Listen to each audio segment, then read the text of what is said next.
आइए भक्तों, आज हम बृहस्पतिवार व्रत कथा का वर्णन करते हैं। प्राचीन काल में एक ब्राह्मण रहता था। वह बहुत निर्धन था।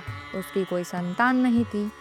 उसकी स्त्री बहुत मलिनता के साथ रहती थी। वह ना स्नान करती, ना किसी देवता का पूजन करती। इससे ब्राह्मण देवता बड़े दुखी थे। बेचारे बहुत कुछ कहते थे, किंतु उसका कुछ परिणाम न निकला। भगवान की कृपा से ब्राह्मण की स्त्री के कन्या रूपी रत्न पैदा हुआ। कन्या बड़ी होने पर प्रातः स्नान करके विष्णु भगवान का जाप व बृहस्पतिवार का व्रत करने लगी। अपने पूजन पाठ को समाप्त करके विद्यालय जाती तो अपनी मुट्ठी में जौ भर के ले जाती और पाठशाला के मार्ग में डालती जाती।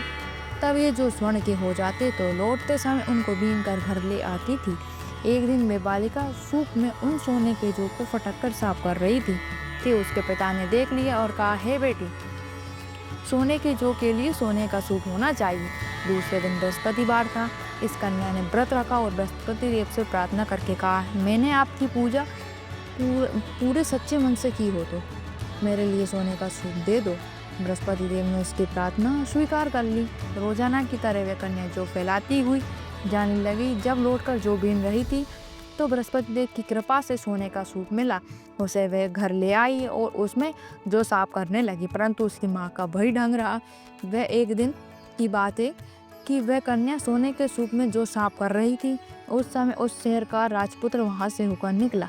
इस कन्या के रूप और कार्य को देखकर मोहित हो गया तथा अपने घर जाकर भोजन तथा जल त्याग कर उदास होकर लेट गया। राजा को इस बात का पता लगा तो अपने प्रधानमंत्रियों के साथ उसके पास गए और बोले, हे बेटा, तुम्हें किस बात का कष्ट है?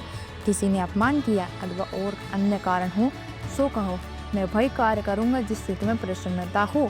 अपने पिता की राजकुमार ने बातें सुनी तो वह बोला, मुझे आपकी कृपा से किसी बात का दुख नहीं है।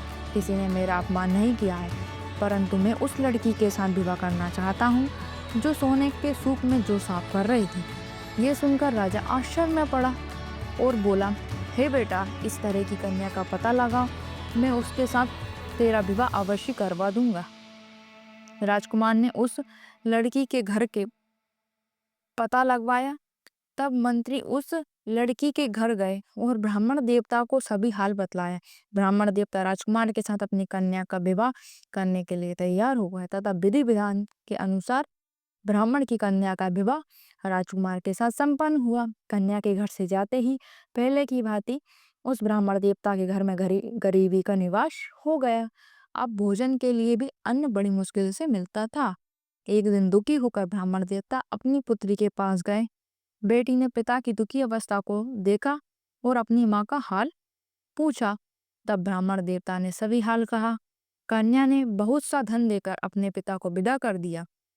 इस तरह ब्राह्मण का कुछ समय सुखपूर्वक व्यतीत हुआ। कुछ दिन बाद फिर वही हाल हो गया।